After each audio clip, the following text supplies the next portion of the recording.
saying there could be a concentration here. That's what you need to find out.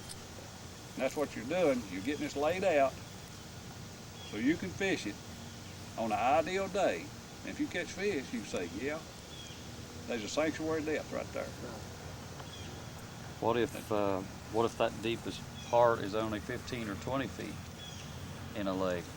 That's the deepest part. That's the deepest you comes got. up that. That's all he He'll needs. go there, and that's These his farm sanctuary. ponds, yeah, farm ponds, they're shallow, Right. but he's got a hole there somewhere that he stays in. He's got an area that he likes better than any place else, and that's where he'll stay. Okay.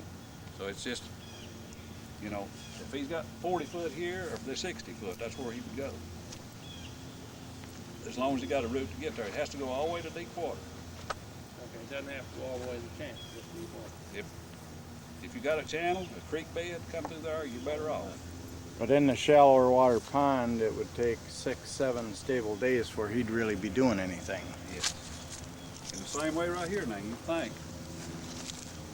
He'd move down in here, but he might not go off the road. Well, he probably wouldn't move up here. If you got, say a cold front went through, it's the third day of the cold front. Before what he'd would he even do? get to that, probably.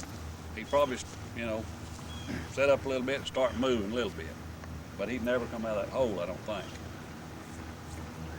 Maybe the fourth day, he might come up to right there, maybe up to here, or maybe to this one here, you know. Now, if you look, we're still out here at 30 foot. Now, he's catchable at 30 feet if you're good with wire, because he is active. He may not be active very long, you know, 10 minutes, 15 minutes, whatever. He's still kind of shook up from all the trauma he just went through. But he is catchable. And he may be there, maybe here, or he may be up here on this other side. And what he's doing, he's moving back. You got stable days. Now you got 5 days been stable weather. He's moved back up the hill here.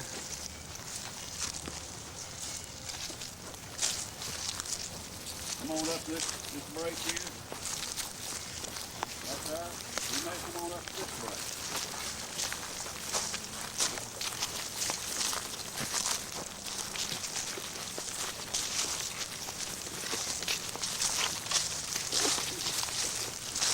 Right here could be 5 or 6 day break. You know where he come to. You're at 20 foot here now. 21 foot. He's moving up. This is, you know, 5 days, 6 days, just depending on the conditions.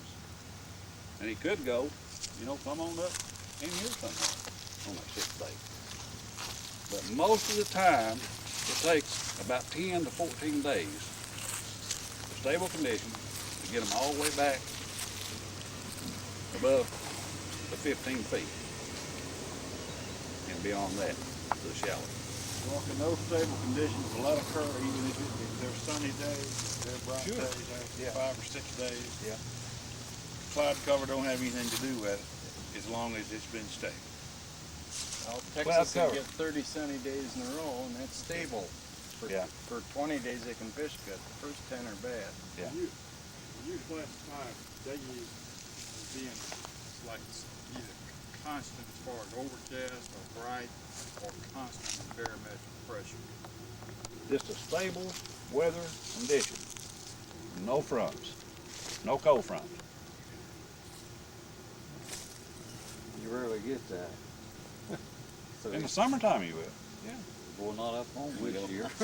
Every 2 days. Our area, you get a cold front every 3 days. We had it so up till July, then and it's just flat. Hey, let me ask you, stop dropping a marker in that ditch at 18 feet. Do you just keep going until it empties in, or do you stop at 18 feet? You go as far as you need to go with your markers. to follow that. Like I say see now, where it goes. the depth finder is a good tool to use. You know, it helps you a lot. In other words, you could run this area right here and you go down there to 30 feet or 35 feet and you can start working back, you know, on your wash. And with a good depth finder, if you're going slow, you can see it pretty good. But some of them will be so small that you can't see them. And it may be, you know, a rocky ledge. It may not be that high. But the fish knows it's there. So what you need to do is just figure out, you know, is this a good migration route? And does it go all the way? If it goes to 35 feet, yes, you can say it's all the way. And there'll be some fish using it. It may not be a big school, like you had one right straight out on the channel, but it would be a, you know, you got 3 or 4 good fish. And you might have a big school. Aren't you kind of saying then you really do need to map the sanctuary depth if there's that much depth in your lake? Yes. You need to know the path, you need to know the contact point, any place from sanctuary depth to the shallows. Yes.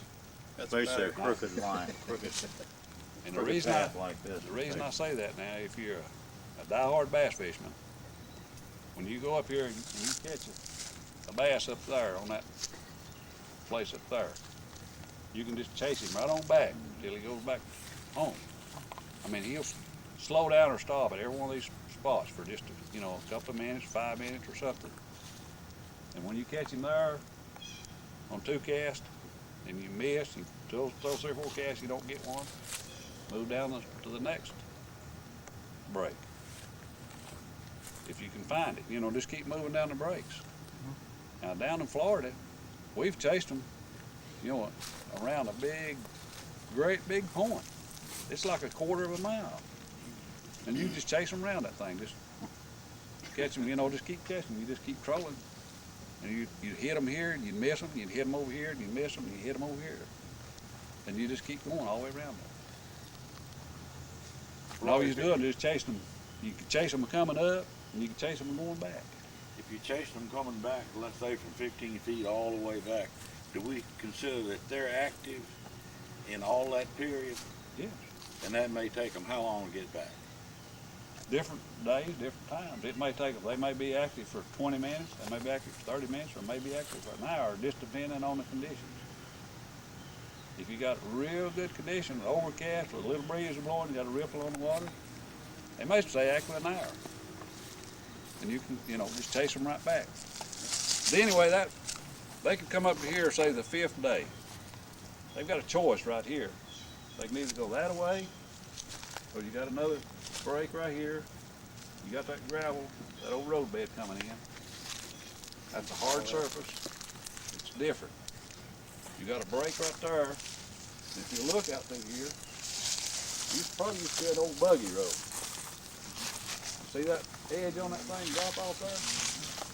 Well, if that thing of water was to wash over that, it'd wash every bit of sealed off of it. It'd be a hard backbone right out through there. Now he can go out there probably 20 yards, and you see it drops down again. He probably would not cross that. Because he won't go downhill to get back up. He don't see that other side over there. But he'll go to that next tree right there. That may be the 5th day, that may be 4 to go. And this out here now, if you look, it's roughly 20 feet. From that area up there out to here. 20 feet, you can reach out with 800. Put 800 down on mono and troll it. But anyway, the next day or 2, you still got stable conditions. You move right on up through here. You can go to either side here probably. But I would say you stay on this side because that's the first one closest to home. You don't think much about it, but that patch right there is a break point. I got him, I stopped. Because that's a different structure, you know, out in his territory. It doesn't take much. You wouldn't think about it, but just that flat rock laying there. Why wouldn't he stop on it? And he might come on up through here. Would he come over onto this possibly and come up? And some down there too? Right here, he's probably talking about 7 to 8 days right here. Somewhere along here. I'll tell you why. 7 to 8 days, he first move up here on these roots, maybe on that root or maybe on that stump. But if you look right now, we're probably about 10 or 11 feet. Or that bank right there. Maybe 12 feet. What's that considered? in Mr. Perry's lecture. That's Shallow shallow water. water. Yes, sir. He always says to strain the shallow water. That means you take a 500 and you start up there where it starts bumping and you contour it. You go around this thing back and forward, back and forward, back and forward, back and forward. You start up there again with a 500 where it starts bumping and you come again back and forward, back and forward. And if he's out here and active, you don't have to bump the bottom if you're anything from 10 feet in. In the shallows, they don't necessarily have to stay near the bottom. They don't have to bump, no. Okay. That's why they catch so many big fish on your 500s. Simply because on good conditions, your fish have moved up to about 12 feet. The bass fishermen are not fishing out here. They're not going to catch him. More than likely. They don't even know this place exists. You know, they're up here. No stick. Roy? How would you approach controlling on something like this? You go back and forth across this cut, or are you gonna come Yeah, up? Let me carry on up here, Okay. then we'll catch that just a minute later.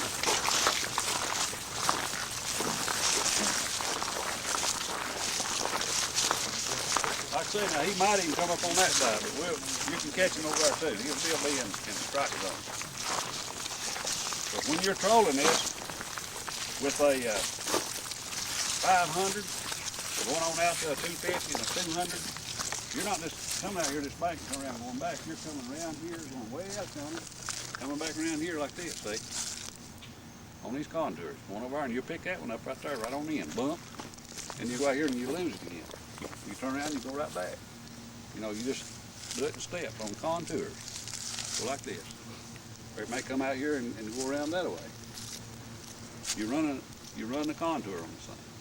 If you start out up here at 7 feet with a 500, you stay at 7 feet, you know, as close as you can all the way around there. And you drop out to 8 feet, and you only run 1.5 to 2 colors on your lure. You come out to 10 feet, and you do it again.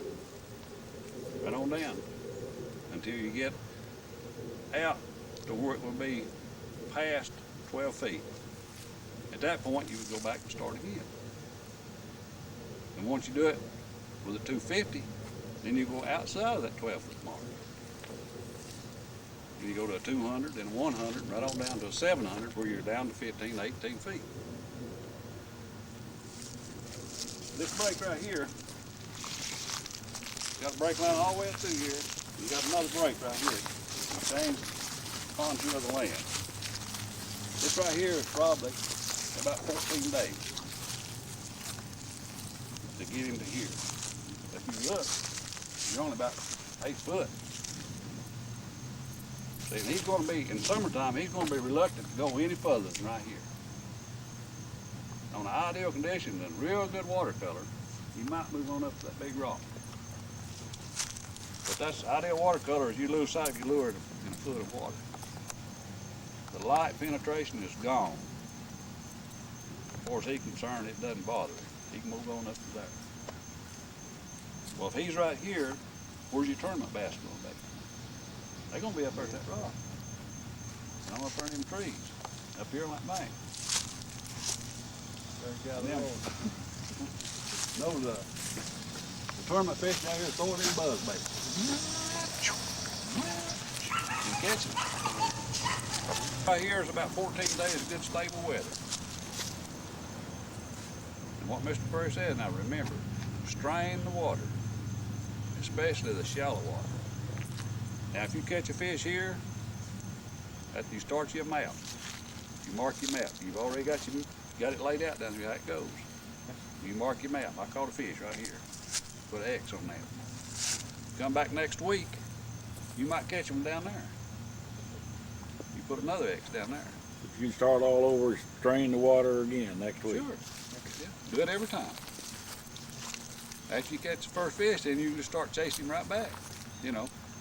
And you may catch him way down there at 18 foot one day, but it's only been 6 days of stable weather. You make another mark on that map. If you go out there and you've had 6 days of stable weather, you come up here and you hit this 2 or 3 licks, you go down there. because he's probably not gonna be up here. It hadn't been stable long enough. And it kind of eliminates some of your time.